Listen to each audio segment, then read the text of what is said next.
Out here in the perimeter, there are no stars. Out here, we is stoned, immaculate. Hello and welcome. This is the C86 show. I'm David Eastaugh.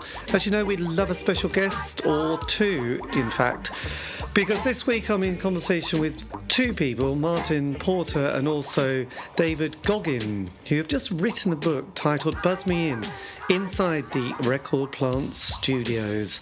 Indeed, it's a new book that's just come out on Thames and Hudson. It's a heavyweight which documents the history of that very famous LA and also New York record studio, which was responsible for such amazing albums by Stevie Wonder, the Eagles, Fleetwood Mac, and hundreds more. So anyway, they're going to tell the story, and you're going to hear all about it in this fascinating interview. So after several minutes of interesting but casual chat, we get down to the exciting subject that was the early formative years, and it's Martin who kicks off this interesting interview. Martin, it's over to you.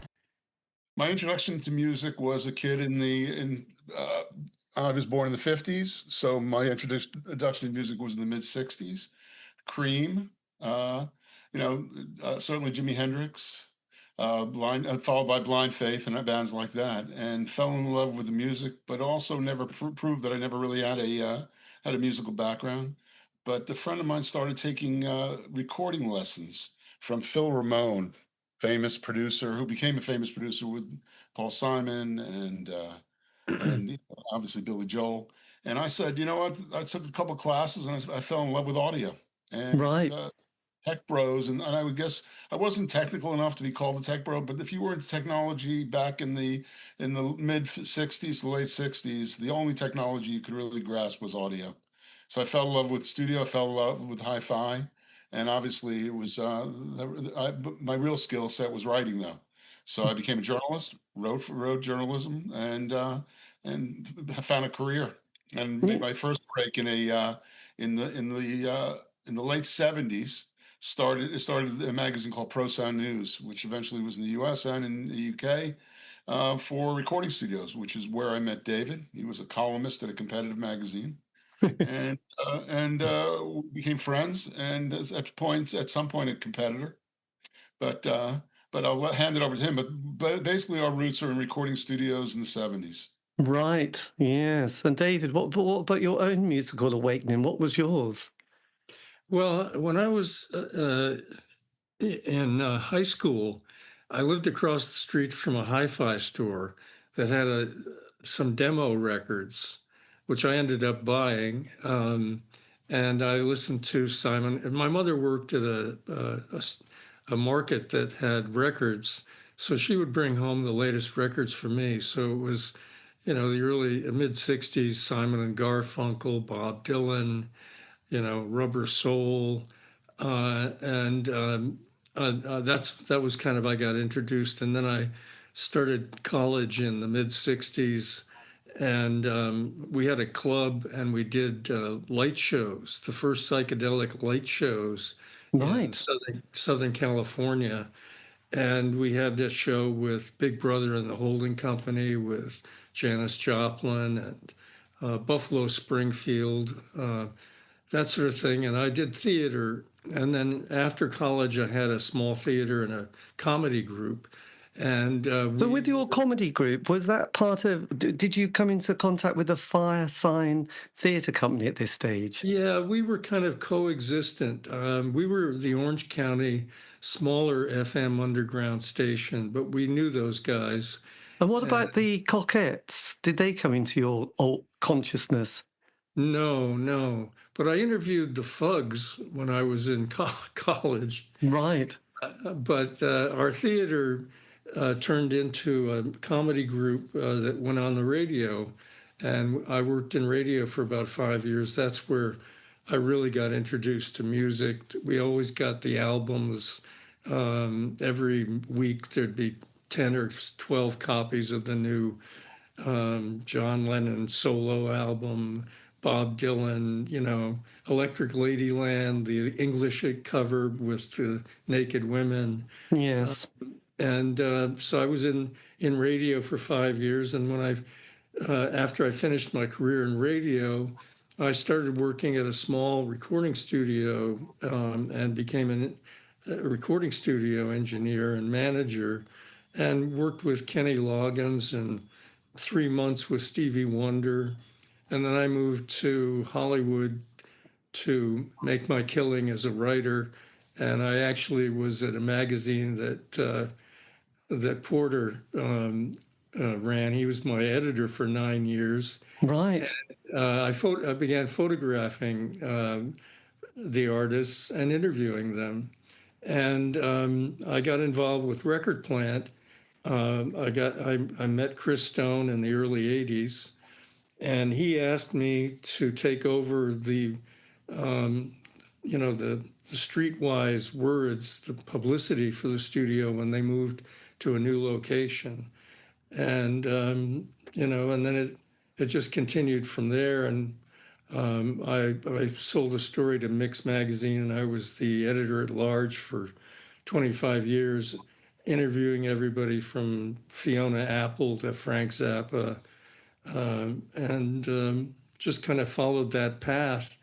And then 10 years ago, Marty came up with the idea that we should write a book about Record Plant. We were both friends with Chris Stone, one of the co-founders. And Marty should take over now because Stone didn't want to tell all those stories. No, well, absolutely. So, yes, just going back before getting onto the book, do you want to just give us a bit of a background to the recording process or the recording studios before Record Plant and also Electric Ladyland? Where were people? Because it was obviously relatively new, sort of, as you probably, as being a classical poet and into literature there, David. Remember Philip Larkin poem about the 60s started in 63 with Lady Chatterley's Lover. And the first Beatles album, which is often where decades don't normally start on the O, do they? Normally take a few years. But so, what were the recording process like before the Hendrix came along, and also a Record Plant? Well, they were union shops in the States, at least. They were corporate owned. Abbey Road being the most famous corporate owned studio in the world, and not incidentally the only studio named that had an album by the Beatles named after it. But they were similar. They were run by union, buttoned up engineers and producers who had to serve the purpose of the big label. They weren't not necessarily environments that fed the looseness, the creativity of many of those in the rock and roll world as it was evolving. In the States, there was a backlash against those union / label owned studios. The artists wanted freedom. They wanted to be able to work on their own time frame in their own way without their bosses leaning over their shoulders and listening in. They didn't want a tape operator who saw that it was lunchtime and even in the middle of an amazing take, shut down the tape machine and take a break in the middle of things. And they also had their own recreational needs. As the rock and roll world became loose, took the music industry in a looser, less establishment way, there was a generation of new engineers who followed them and followed that same picture and wanted to build independent studios. Jimi Hendrix being the most famous, having worked in Olympic in the UK, coming over to the US to finish his next album, which became Electric Ladyland, was looking for a studio. And he met this guy named Gary Kellgren. Gary Kellgren was one of those young rock and roll engineers working for producer Tom Wilson in one of the first 8-track studios in New York. During the Summer of Love in '67, Gary was recording 3 artists at the same time. He was recording Velvet Underground, White Light, White Heat. He was recording Frank Zappa's We're Only in It for the Money. And he booked a couple of sessions with Jimi Hendrix for songs that he had started in the UK. And Hendrix was taken with his style, was taken with his attitude, taken with his looseness and his technical capability. But Kellgren had already built a reputation with Eric Burdon. On Sky Pilot, the anti-war single, he had implemented some sound effects with analog that nobody had heard before. Remember, in those days, it wasn't digital, it was analog. The tape machines were expensive. The consoles were expensive. They were kludgy. They were finicky. They were hard to maintain. And more importantly, you didn't have digital effects box to plug in. So if you wanted to make sounds, and this was a period of sounds of experimentation, you needed how to know how to rock or phase that tape machine. Gary Kellgren developed these sound effects on with Gary Burden that I'm sorry, with Eric Burden that blew Hendrix's mind, and he decided I need to work with this guy. And David could pick up the next part of the story, but Kellgren said I need to build my own studio, and it's going to be more of a living room than a lab. That was it needed to feel like a home, not like a. So had Hendrix started building Electric Ladyland at this stage? No, he had. Yeah. Right. So because that comes along in, is it 69, 70 that starts to be constructed? Yeah, there's a misunderstanding, right? Obviously, people assume there are two if you ask anybody, any of your audience, okay, two most famous recording studios in the world, Abbey Road's always number one, right? Number two is Electric Lady Studios, number two. Yes. What the artists don't realize is that Electric Ladyland, the album, was already released way before Jimmy worked there. In fact, all the posthumous recordings that some people have called like Charlie Parker's Savoy recordings or even Picasso's sketch pads, where all that music was recorded at Record Plant. It was only towards the end of his tenure at Record Plant that he started building his own studio, and we can go into the reasons later. But Record Plant, he worked at Electric Lady Studios, his own studio, for no more than 12 weeks before his death. Yes. He worked with Record Plant for 2 years before his death. Yes. Well, there was a very good film that came out last year, I think, wasn't there? That from memory, they were sort of, yes, all these young people were sort of designing it, getting the sound system, but all the time you could, a bit like watching the Titanic, you know something.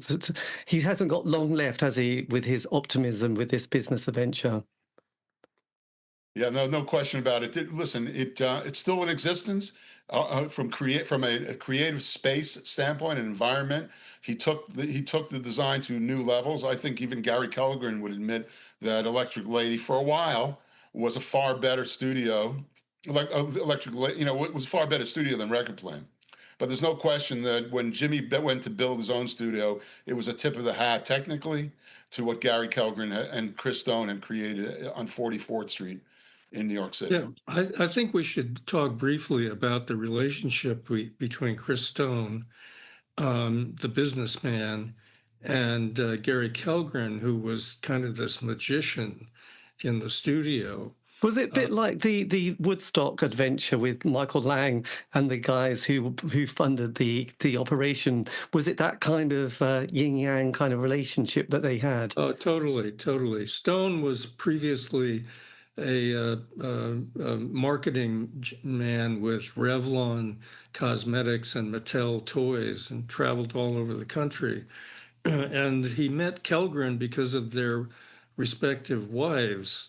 Marta Kellgren had just given birth to her first child and was about to give birth.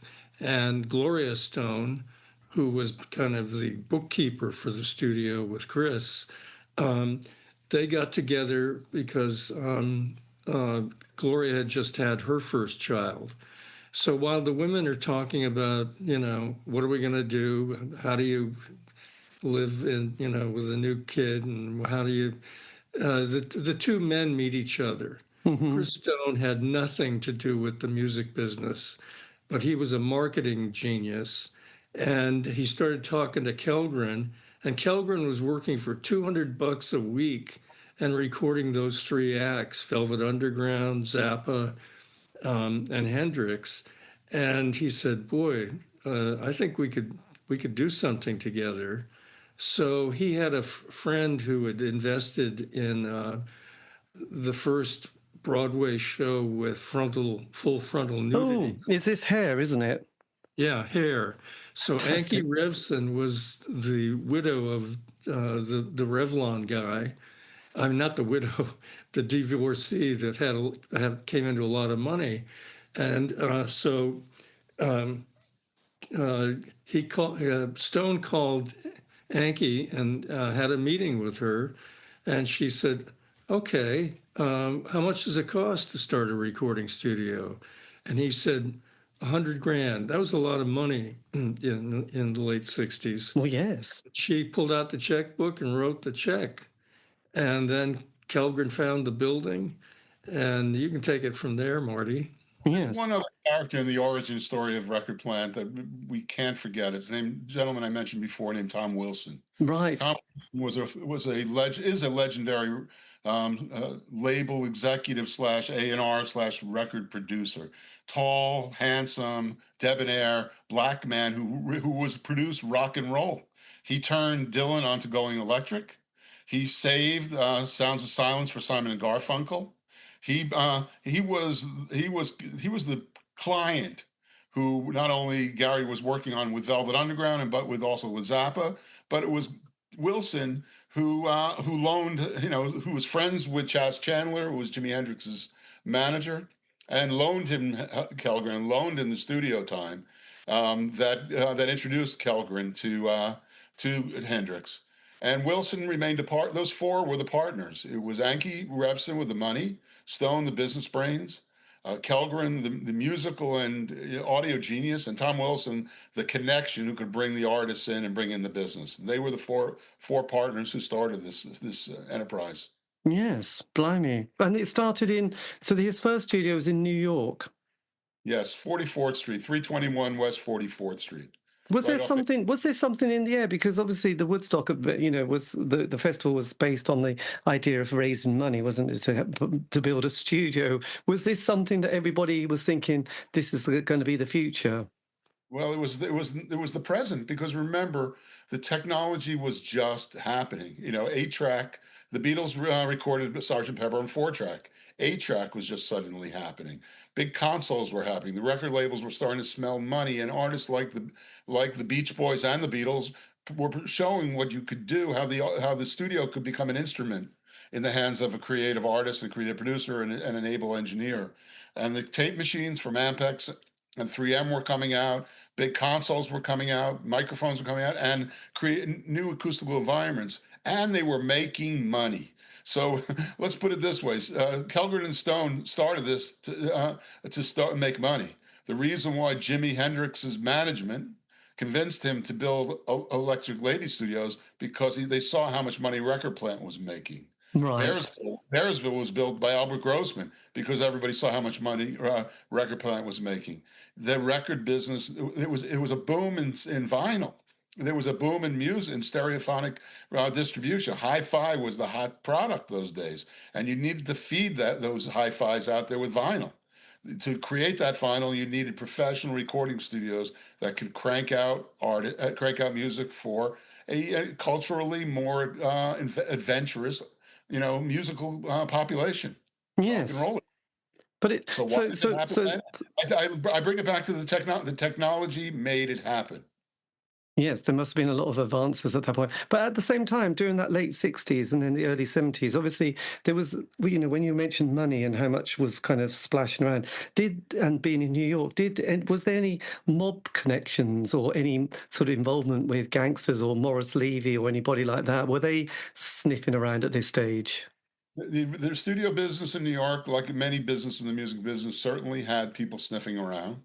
We can go into details about that in a moment, but in reality, Morris Levy plays a role in our narrative, because John Lennon produced his entire post-Beatles Beatles catalog at Record Plant in New York, and a bit of it in L.A.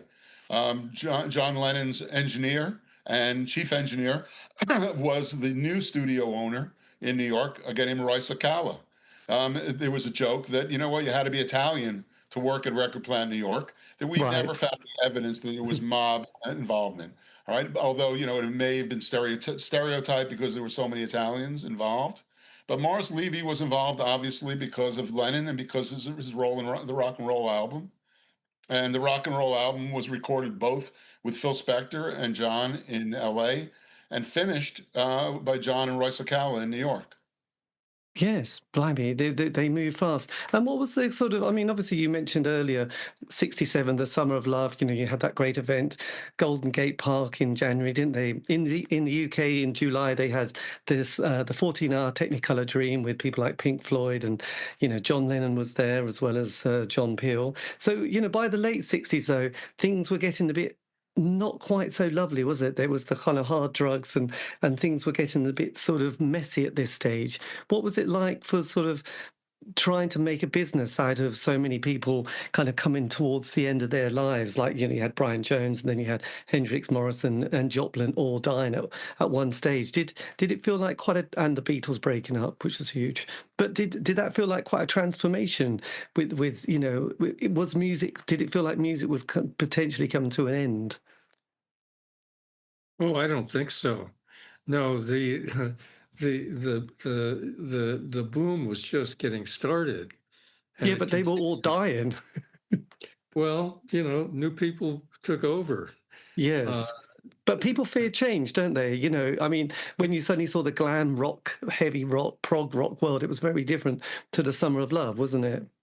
Well, remember record plant started in New York. We talked about that.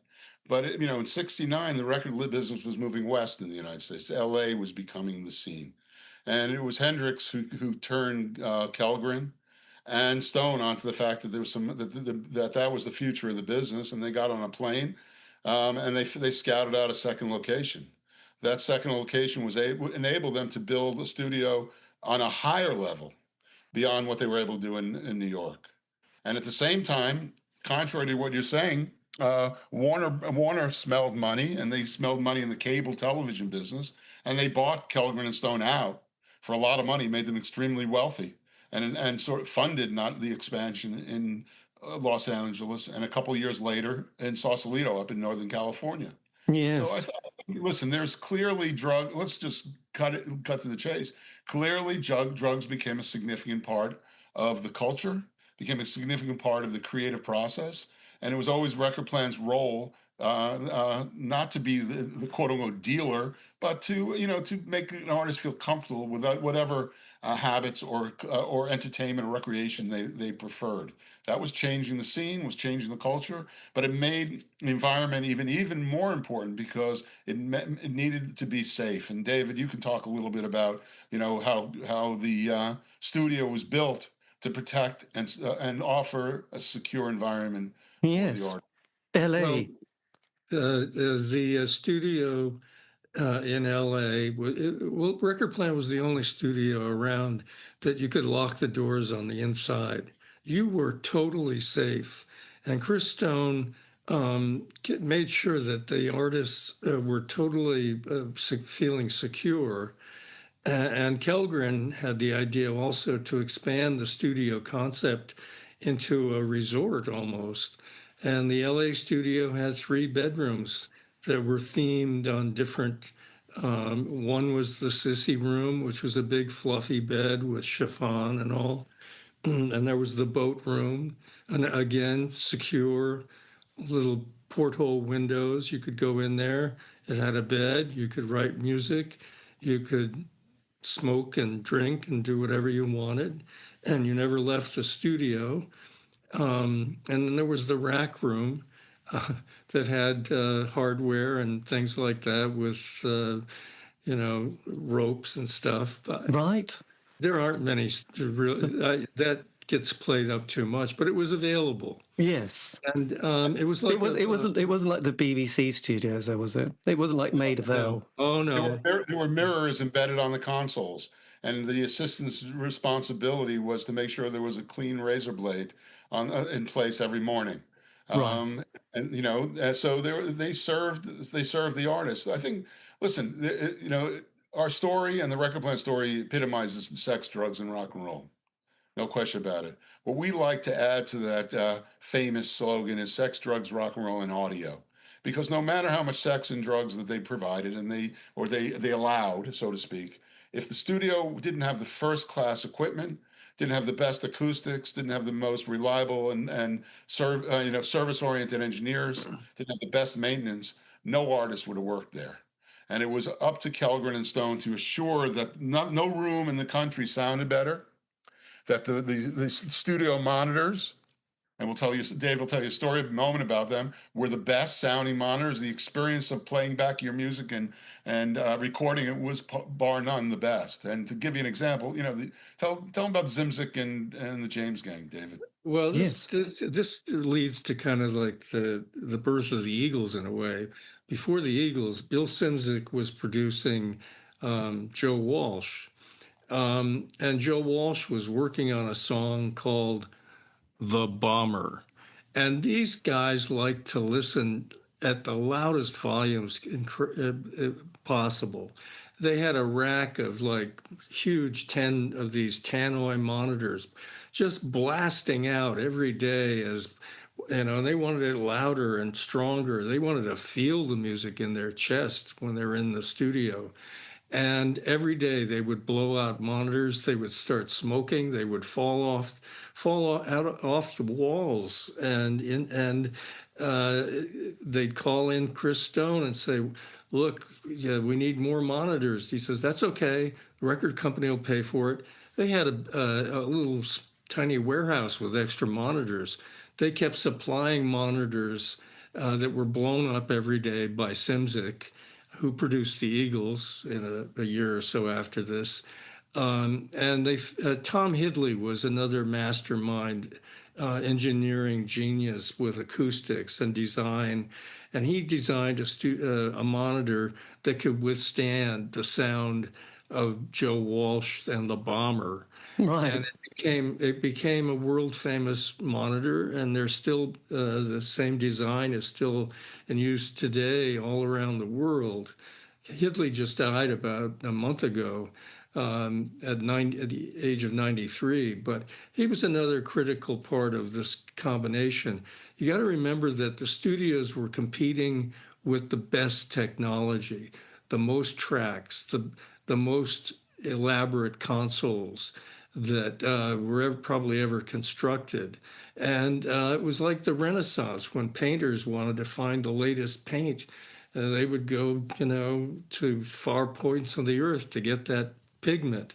Well, that's why people came to record plant, because they knew they would always have the latest technology. And many other audio recording breakthroughs were tried out and for the first time at record plant. Yes.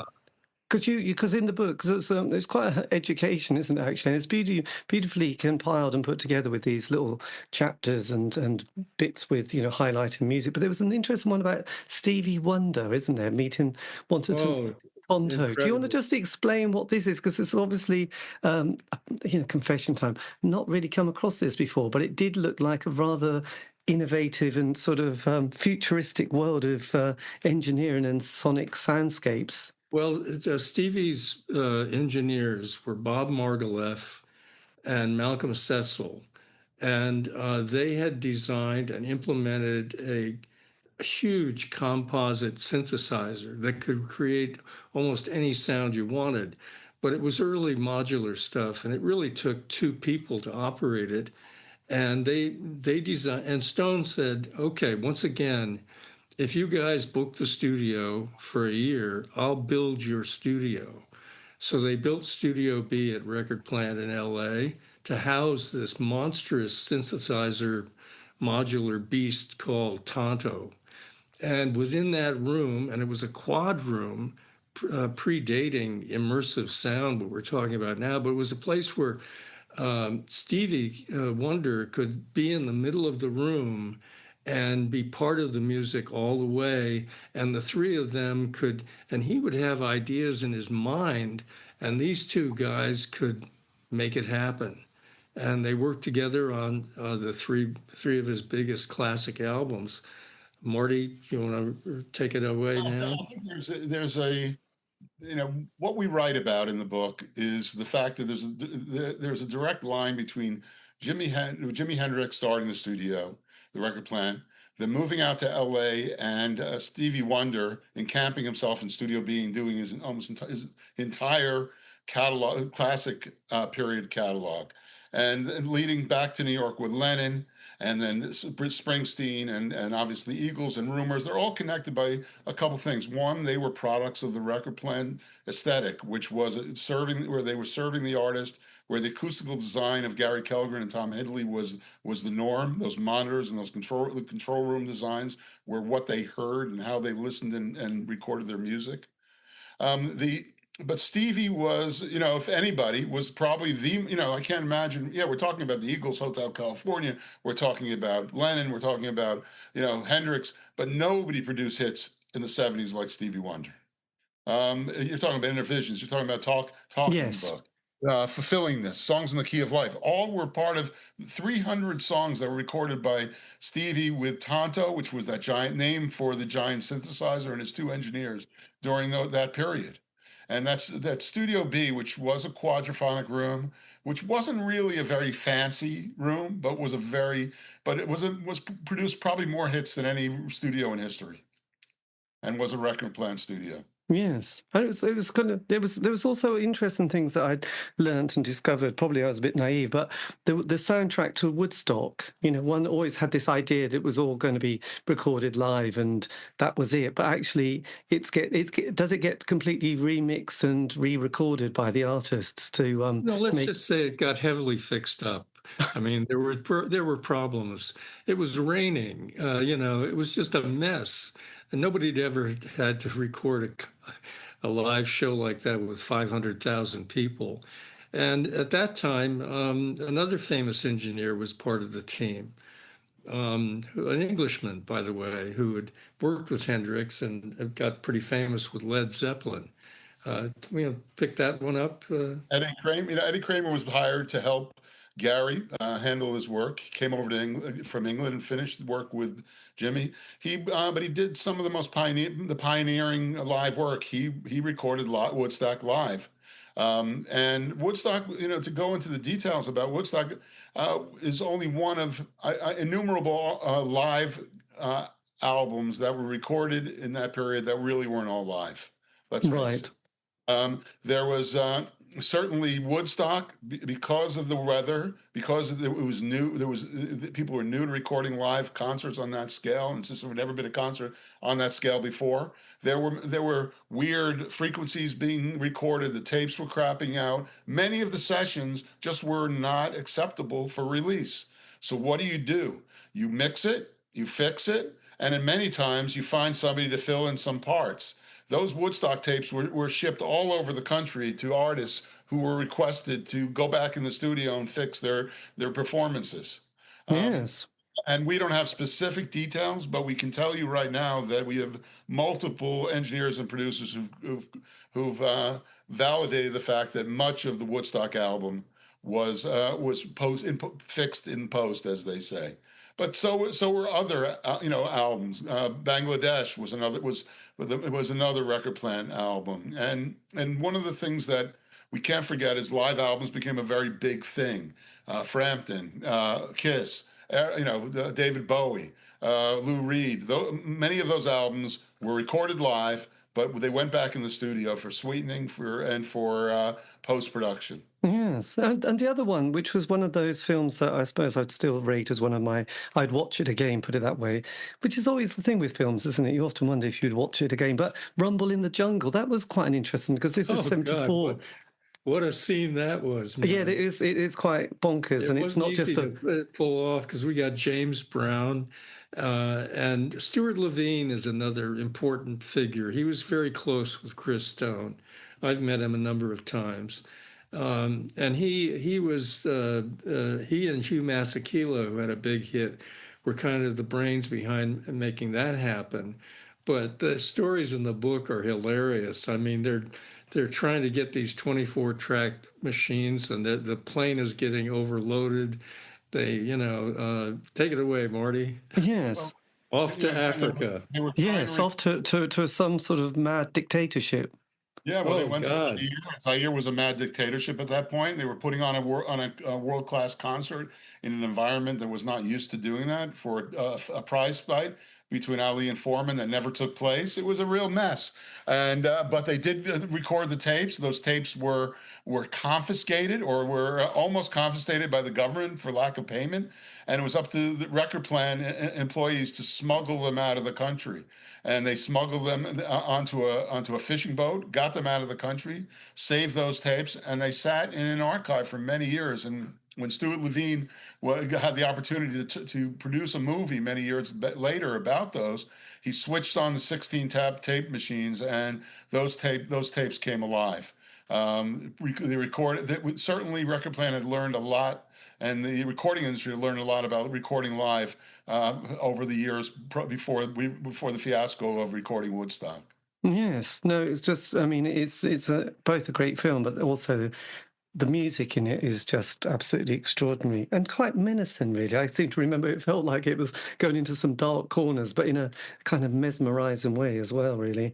And it was also interesting in the book because you sort of, it highlights in a way the post-breakup of the Beatles quite well, doesn't it? With the kind of John Lennon struggling through the 70s and that relationship he does have, Jimmy Iovine appears, but also that time when no one, or I didn't know, that him and Paul McCartney and various other people had this jam session, and you mentioned that, Stevie Wonder gets very excited to go and join in, only to find actually it's a bit of a...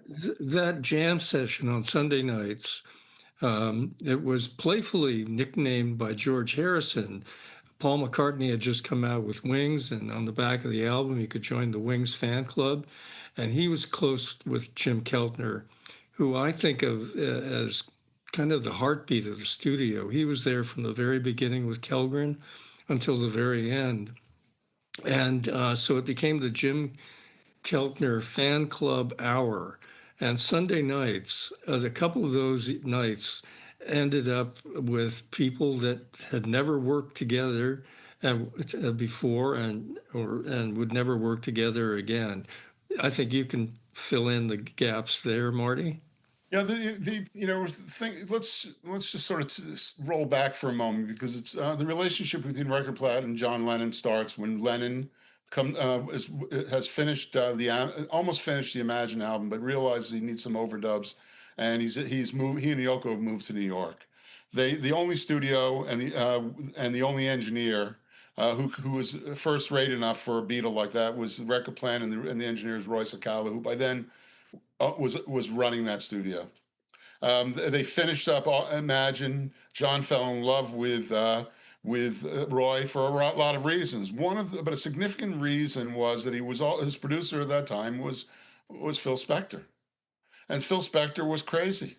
He was brilliant, but he was dangerous. He was erratic. He was unpredictable, and he was difficult. Roy could manage him. Roy could control him.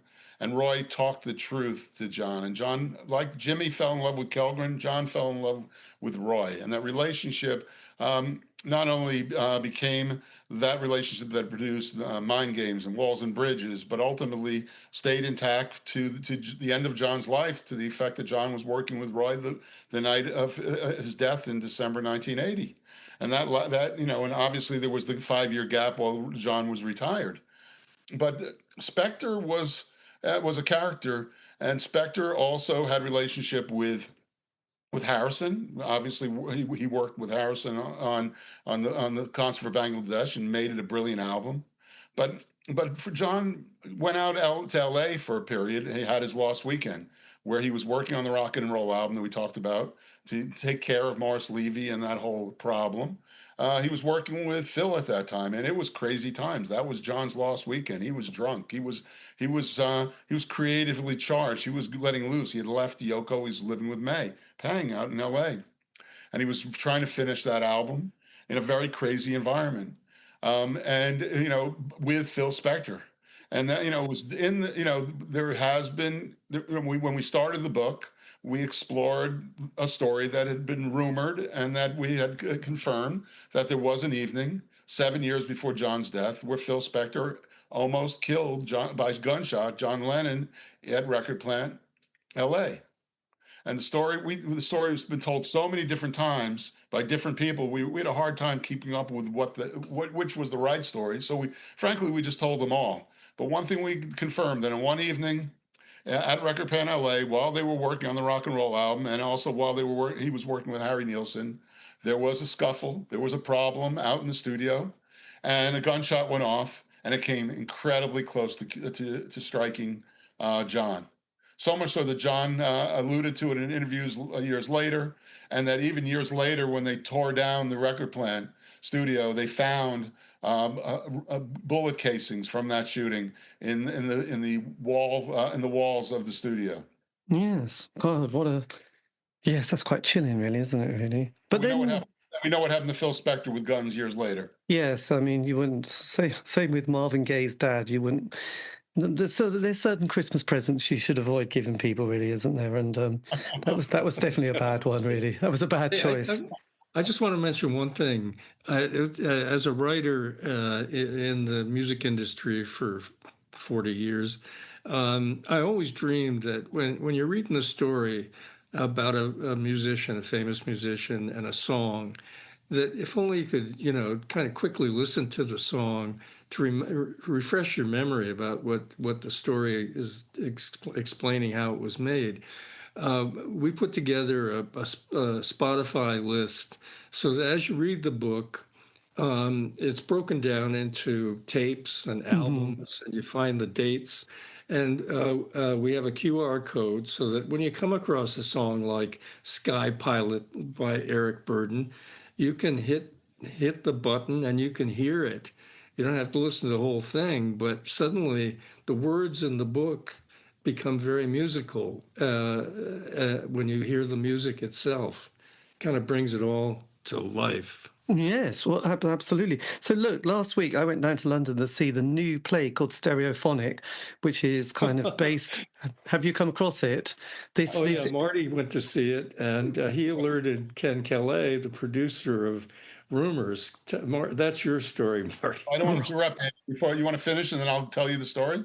Yes, so we went down to see it last Thursday in London, Duke of York Theatre, and so it's based on basically the Fleetwood Mac, isn't it? It feels very like that in a studio in the mid-70s, and obviously Fleetwood Mac has this very famous kind of session at the Sausalito. Sausalito. Marty and I just got back from Sausalito, and that studio is the last of the studios that has been restored and it still exists, and they've done a really great job. You got hippie woodwork galore there. It's incredible the accommodations that they put together, 50 years ago to satisfy Fleetwood Mac, but they were there for like almost a year. Yes. Going slowly mad. But look, so what's your take on this Martin, then, the play, which is I think they had to pay the producer, didn't they, of Fleetwood Mac's Rumours? Yeah, I was the one who saw it and contacted and went on our Facebook page, which is Record Plant Diaries. We feed it all the time, and I went on and I basically claimed that it was totally poached from Ken Calais' book about the making of Rumours. Ken Calais was the producer engineer of that great album, which was recorded mainly at Record Plant Sausalito, and I alerted him to it, and it made news later where I believe he sued the authors and came to some sort of settlement. I saw the show and loved it. And I don't want to get the wrong idea. It's a brilliant show. I loved it for a lot of reasons. One of which is that you're watching the show from behind the console. You're experiencing like an engineer experiences the character evolution of a nobody engineer who's struggling to get working with this really dysfunctional band and trying to get their next album done in spite of all the love affairs and the breakups and the drugs, trying to make it happen from behind the console. The audience is behind there. So the experience was brilliant. I think the take was brilliant. And what it really did significantly is it told the story of a nobody engineer who flourishes in this environment and becomes a record producer. And that was very similar. One of the things that was very clear from the Record Plant story is so many of those engineers started as janitors, started as runners, started as cooks, started as studio managers, but became talents because they were taught by Kellgren and by Stone and by Roy Sakawa that their job was to serve the artist and serve the music. So I think in a lot of ways it's the story, but the story of the real story of the making of Rumours is far better. It's been told in great details, but one of the is clearly an album where that almost didn't take place because the tapes were worked so hard and for so long that they wore out. So by the time they were actually ready to finish the album, the tapes were almost unplayable. Thank goodness for Chris Stone and the record plant running some backup tapes. They were able to solve that album. But the most famous story about the making of that album is that um, there was a studio that Kellgren and Stone built for Sly Stone in Sausalito. It was called the Pit. The And Pit, yes. the pit was a hole in the ground. It was a way of, not only did they build a studio in New York for Jimi Hendrix, but they built a studio in L.A. for Stevie Wonder, and they built a studio for Sly Stone. It was a pit. Sly had this concept of wanting to record, look in the bottom of a hole in the studio and looking up at the artists on ledges on the side. And Kellgren also built a bedroom for Sly, a hippie bedroom with like Rolling Stones lips on the wall and a beautiful bed. Well, there was never a hit came out of that studio. It sounded like crap. It was a white elephant, except it did make one hit because while Fleetwood Mac was at Record Plant recording Rumours, Stevie Nicks has an idea for a song and she decides to get out of the crazy studio and find a private place where she can record and write her next song that's in her head. She wanders around Record Plant and finds herself lost in the pit. She wanders from the pit into Sly Stone's bedroom, sits on the bed, gets a little keyboard, gets a little tape machine, and within 10 minutes, it wrote the biggest hit of her lifetime, and certainly for the band. She wrote Dreams, sitting on Sly Stone's bed at Record Plant Sausalito. Yes, God, that's a nice one. And there's a fantastic photograph in the book of her, actually, isn't there? Cross-legged on the bed, which is just kind of beautiful. And obviously, sort of, I mean, there's quite a few. I mean, there's obviously a fantastic wealth of bands who recorded. There was a lot of bands who obviously didn't record there as well. But there was definitely a type of band who went to Record Plant, wasn't there? You're talking about the Eagles, and harking back to the title of the book, it's "Buzz Me In," and there was intense security. You had that was the secret password, and you had to pass through the Buzz Me In doorway to get into the studio, whether you were the artist or the producer, or maybe you were bringing some of the refreshments for the band, or maybe you had a couple of girlfriends that would like to get in and watch. And so Buzz Me In was the door, the lock would open, and you could get into the studio and be safe and do whatever you wanted and come up with some of the greatest records of all time. Hotel California, we imply that Record Plant was the Hotel California. We're not claiming that's the final word, but certainly that was a period when the Eagles were recording there and making full use of all the facilities, the pinball machines, the bedrooms, and everything. And, Simzik had to keep things relatively under control. So he created the rule that no drugs, no nothing until 6 p.m. And so the guys get in, they start around 2 o'clock. They got to get some tracks down before things start going wacky and crazy and, and creative. So that, Marty, you want to pick it up from? He actually scribed, they scribed on the early album pressings in the inner groove. Is it six? Is it six yet? The band, we kept on playing the game. It was clear to us and to many of the employees that although you can say that a work of art was written about anything, and even to some extent, I can't say that Stereophonic was written about Fleetwood Mac and Rumours at Record Plant. So similarly, we can't really say it. We can certainly say for a lot of reasons that the band was there for a long period of time, and they were clearly inspired by the environment. Not only, like David said, did it have bedrooms and a jacuzzi, it had hotel bathroom towels, like like a towel. In one of the rooms above the bed, there were mirrors on the ceilings. There was a nightman at the front who let you in, and then you had to buzz you in. It was always Kellgren and Stone's business model to always have artists stay and keep coming back, and they gave them such level of service that they may have checked out, but they really never left. So Yes. the environment was very similar. Rolling Stone once directly asked Don Henley if Record Plant was Hotel California, and he said absolutely not. Other than the fact we recorded there.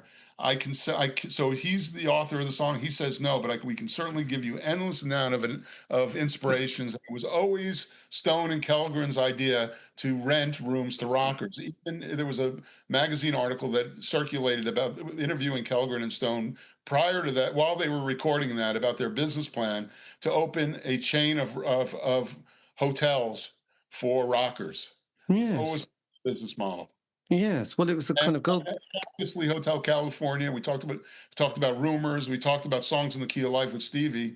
The pinnacle of success for Record Plant and for Gary Kellgren's genius as being a recording engineer, and Chris Stone's genius as being a business studio owner, was that period in '76 when Rumours, Hotel California, and Songs in the Key of Life owned the top of the Billboard charts for entirely a year. All three of which were recorded at Record Plant. Yes, that is important. Yes, so 76, a good year, but then 77, this is an annus horribilis, really, isn't it? Because no one sees what happens next, do they? No one can predict this. Kellgren dying. Yeah, that was certainly a big deal and a sad moment in the history of Record Plant. We deal with it. There's still some mystery again involved with the death in his swimming pool. Marty, I think, Marty called the police contacted the police department in Los Angeles to see what the results of the investigation was. So he knows a little bit more about that, but it pretty much went to a dead end there. Yes, but it was not just him, but his girlfriend as well, didn't they? A double drowning is something that I've never come across. Yeah, that's unusual. Leading up to that, Kellgren had fallen through a glass door shower and almost lost his arm, and had to have it wired up, and it was painful until the end of his life. And at the time, you painkillers came into the picture. Marty, take it away. And Kellgren's role at the studio was to go out and hang out with the artists and go to the Rainbow, to go drinking, bring them back to the studio to party more. He was always a party. And like too many artists of his time, he became a victim of that party attitude. He and his wife had gone through, obviously, marital difficulties, had a girlfriend. And there, he started using a drug that was a painkiller. And we feel that the painkiller was obviously used. It's become in the news. Ketamine is in the news a lot these days. Well, it was originally a medicine that was produced in the fields of Vietnam for the American military, and it became a common drug at that period. Kellgren and his girlfriend became disassociated in a pool. We could not get the police report, so we don't have all the details, but we do know that the police report at that time said there was no evidence of foul play. It was, Kellgren died the summer of '77, and it was all the news. Here is this rock star that nobody had known about. And there was also a major magazine in the States called New Times. And New Times assigned a investigative reporter to tell the story of this Record Plant. Nobody knew who Kellgren was. Nobody knew Record Plant because it was all private. And they came across the fact that this was Hotel California. And Kellgren was interviewed by this reporter. They produced an article that called it Record Plant the real Hotel California. And it hit the newsstands in the States one day after Kellgren drowned with his girlfriend in his pool. And the timing was obviously horrible. It was a horrible situation for the studio, for his family, for Kellgren obviously, and his girlfriend obviously. But it became quickly eclipsed in less than a month in the rock and roll rumor mills because Elvis died of a similar, Yes. own drug overdose and drug problems less than a month later. So although Kellgren's death was big news, and that the timing of that article, which basically buzzed people into the record plant publicly for the first time, it was Elvis's death that eclipsed that and took over the headlines in the rock and roll world for the rest of the year. Yes. But what's quite interesting kind of on those musical trends, because obviously punk was coming along, but then there was the recording of Bruce Springsteen. He started to sort of appear, and obviously there's Jimmy Iovine as well, who's very famous. Well, not famous at that point, but he's becoming quite a name. There was Patti Smith's Because the Night, and also Blondie's Parallel Line. So musically, things, because up to then there was sort of quite a type of music being played, but then it was obviously had shifted a bit, hadn't it, to this, I wouldn't call it new wave, but I mean, it is slightly new wave. It's post-punk, isn't it, really? So it had slightly shifted its kind of focus from people like Nils Lofgren and Stephen Stills to something that was kind of a bit more on the cutting edge. We're about to celebrate 50 years of Born to Run. In August of this year, hopefully this will run before it'll be the 50th anniversary of the release of Born to Run. Yes. And what people don't realize is that Bruce actually was able to get into Record Plant because John Lennon retired and didn't need the studios. And that album not only is historic and obviously one of the greatest rock and roll albums of all time, but what people don't realize is that Bruce was not a big artist at that time. No. Getting him into Record Plant was a big deal. He grew to dislike he did Darkness on the Edge of Town a couple of years later as well, but he grew to dislike the sound of the studio, which was built for maximum separation. He was looking for a bigger, louder sound that Record Plant couldn't deliver, and he became disassociated with. But one thing that is revealing about Springsteen at Record Plant going in there 50 years ago to finish up Born to Run was the crew of engineers was the B list. He didn't get assigned. Shelley Yakis was the big engineer. Roy Cicala, John Lennon's engineer, didn't want to do the sessions. Jimmy Iovine, Tom Panunzio, Dave Thainer, engineers like that, they were the B list. They were the assistants. Yes, Jimmy Iovine is a billionaire, but then he was a little guy named Jimmy Shoes, who was Roy Cicala's assistant. And the reason he got the gig to work with Bruce was because Roy was burned out from the Lost Weekend with John and didn't want to do it. And not only did Bruce have a reputation of being, a pain in the neck in the studio, but he was a low rent customer. Didn't have a lot of money in those days. Yes. But the result was, like so much of Record Plant, it's a Star is Born moment for so many of these engineers. The opportunity to break out from being an assistant, from being a tape operator, to sit behind the console and make one of the greatest albums of all time is what made Jimmy Iovine's career before he got into the headphone business and became a billionaire with Apple. Yes, well, absolutely. It's the Beat story is fantastic. And then Blondie as well. Obviously, the world of CBGBs and sort of the punk streets of New York to making Parallel Lines. And this is, I think, her third album, or probably third album. But it's produced by Mike Chapman, isn't it? I know this is in New York. He liked it loud. That's a perfect example of what David was talking about earlier, the Tom Hidley monitors. Could get loud, could go get low, and he mixed in a deafening way.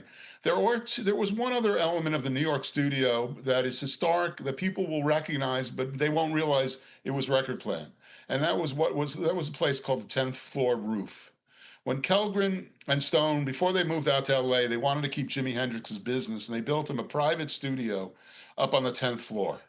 And that private studio was adjacent to a roof. And if you're a New Yorker or been to New York, you're always looking for fresh air. The ability to walk out on a roof and get a fresh air, have a smoke, take a breather was part of the process. Well, there was a roof on the 10th floor that Jimi Hendrix fell in love with, and that became part of the scene.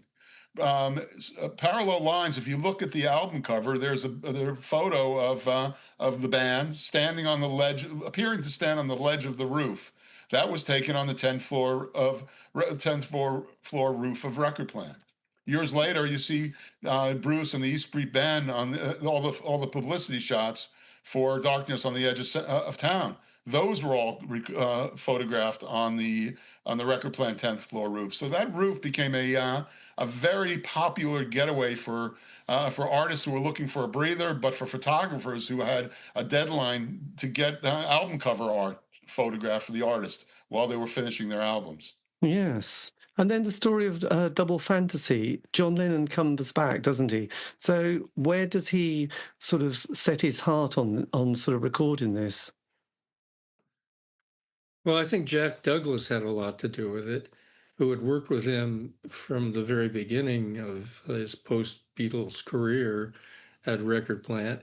And Jack was there again. They trusted each other, and Jack Douglas, well, I don't know. Jack's still around. We interviewed him at length for the book. And just briefly back to the photos, we got in touch with some of the main photographers of the time who are their own superstars right now. And they loved this idea of the book. And so they were very kind in giving us photos for the book, which is lavishly illustrated. And we have photos in the book that have never been seen before. And that took a lot of research work. And, Morty had a lot to do with that, being in New York. Yes.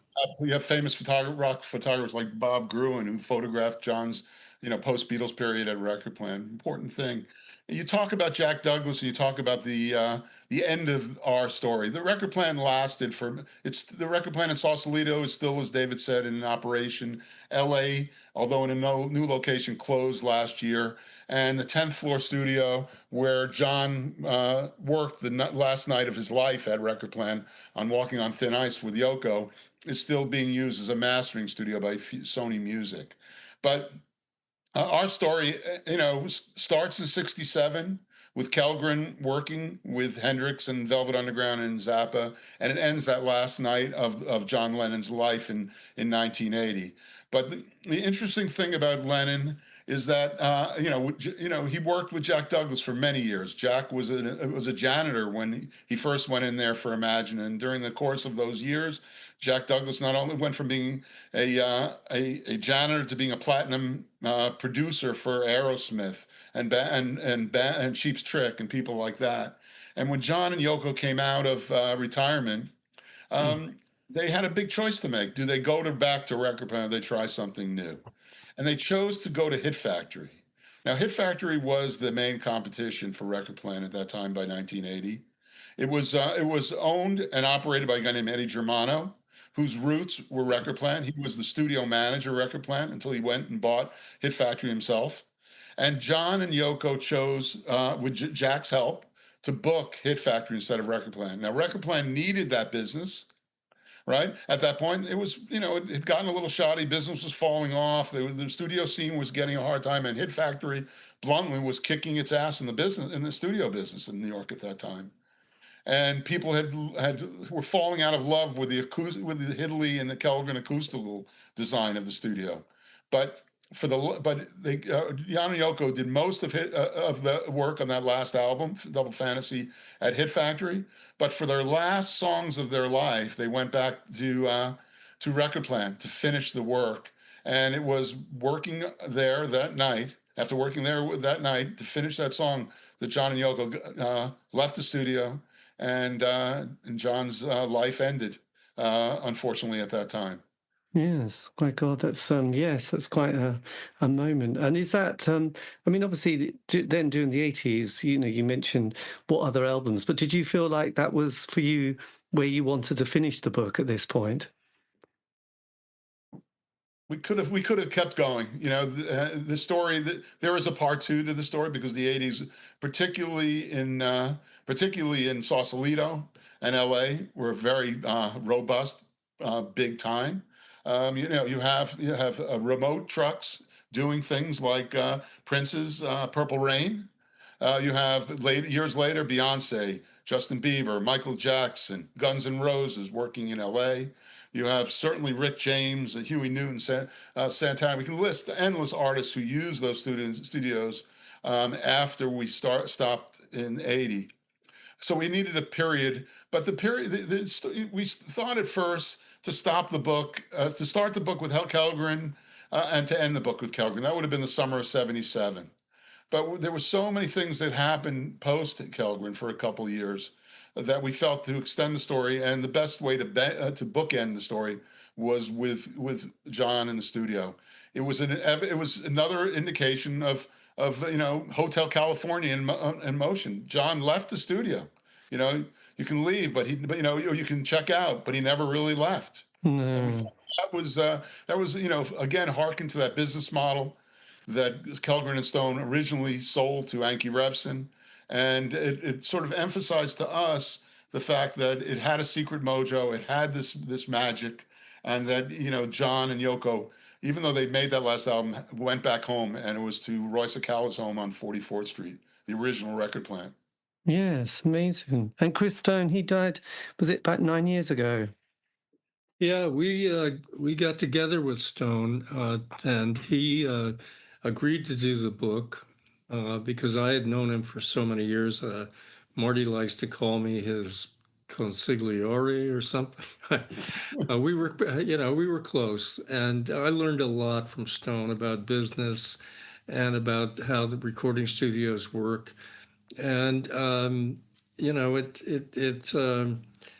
we started it in probably 2014. Stone died in 2016. We managed to get a Hall of Fame award for Kellgren posthumously and Chris Stone at the annual NAMM show, international gathering of musicians and people. And I did an interview with Joe Walsh and Bill Simzik, and Stone came to the hall where we were doing the interview before the award was presented. And Joe Walsh was so touched, he just jumped off the stage and came down and hugged Chris Stone. And Stone died later that year. Blimey. So we just made it. Stone brought me and David together. We're probably his, of a career of many very successful business ventures besides record plant. I'd say we're probably Chris Stone's last deal. He brought us together for the grave, and until the very end, he was going, "Where's the book, Porter? Come on, Goggin, come on, get this. How come? What are you waiting for?" He told us he had a couple. It took us 10 years, many years later, to finish the book. But Stone wanted a few things. One, the story arc, the details, the insider stuff was all Stone. But he had a couple things that were important to him. One, he felt that Gary had been ignored. People forgot in the wake of the launch of Electric Lady Studios that Hendrix really did Electric Ladyland with his partner, and that Gary was sort of the Zelig of the record industry in the late '60s and '70s until his drowning. So he wanted that, but he also, more importantly, wanted to make sure that we understood that it wasn't necessarily the celebrity artists, the big producers, the record label engineers who made this happen.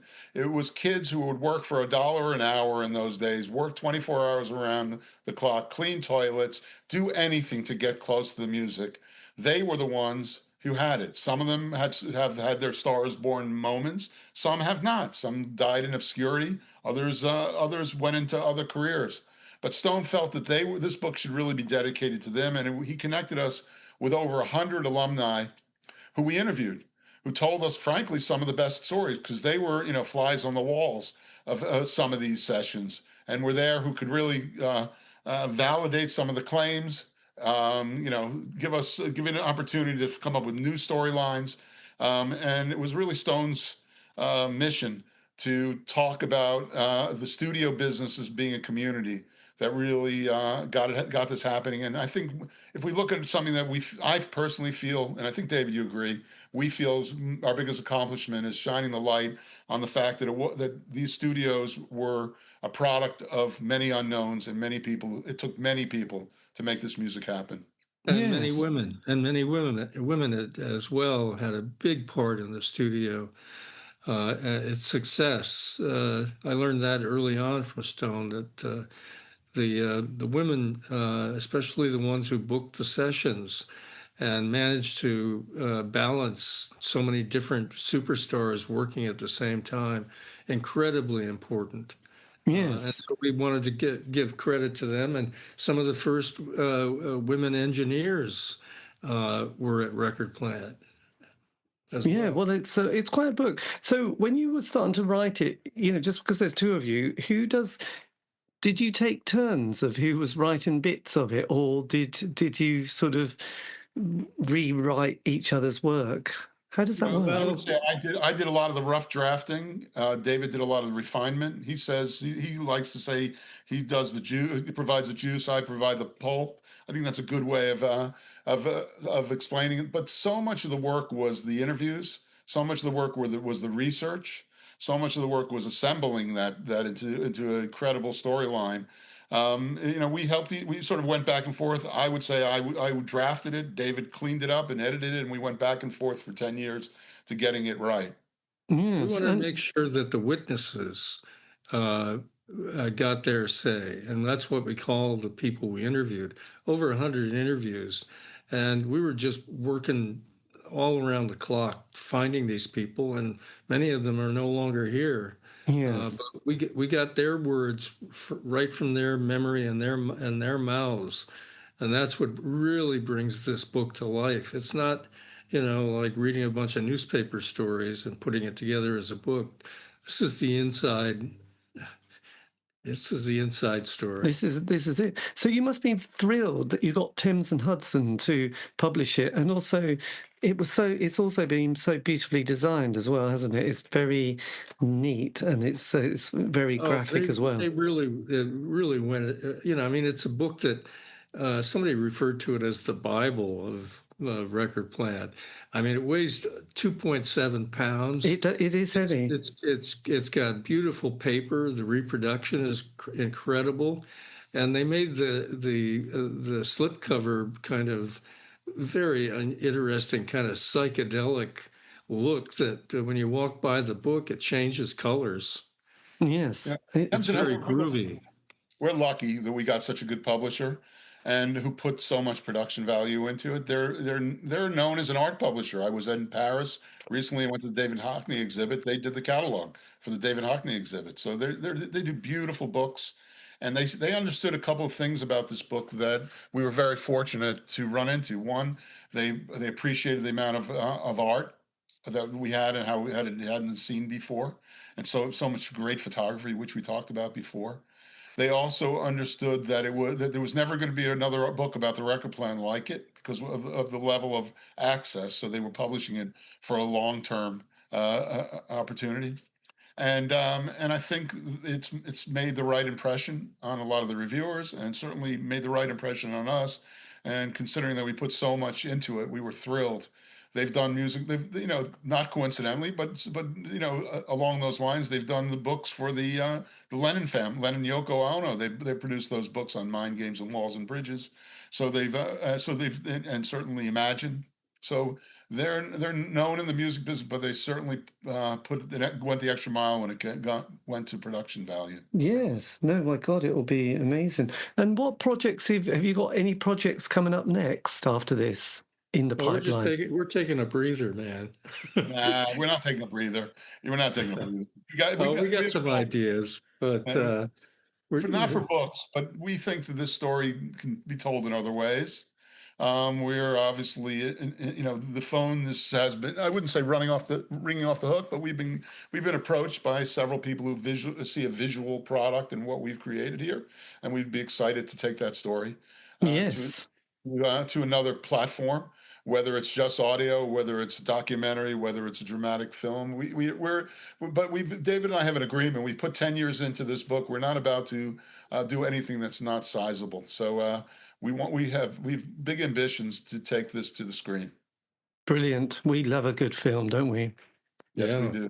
Yes, we do. And Thames and Hudson likes it too, because if people see a film, they might want to buy the book. Well, absolutely. No, it's fantastic. No, I've been really gripped by it. So yes, and it was lovely that it was just lots of little bits in there. Like with the Stevie Wonder, and obviously one of my favourite songs from when I was growing up was "Loving You" by is it Minnie Riperton, which was also I think was that also recorded there. Yeah, that was done by the same team that did Stevie Wonder. That was Malcolm Cecil and Robert Margouleff who recorded that. And the sound effects of the birds chirping were definitely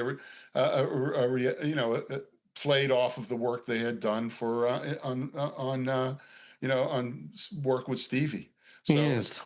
It's influence. So one of the favorite stories that show that people love is the story of the making of "Walk This Way" for Aerosmith. Yes. It's another Jack Douglas story, but you have the band in 76, another 50 years ago album, working in Record Plant, New York, and they're struggling with trying to get a hit, and they need a single, and Jack's pushing them, and Joe Perry, the guitarist, has a riff, and they love the riff, but they just can't get it, and they're burning out, and and you have to understand something interesting about the story.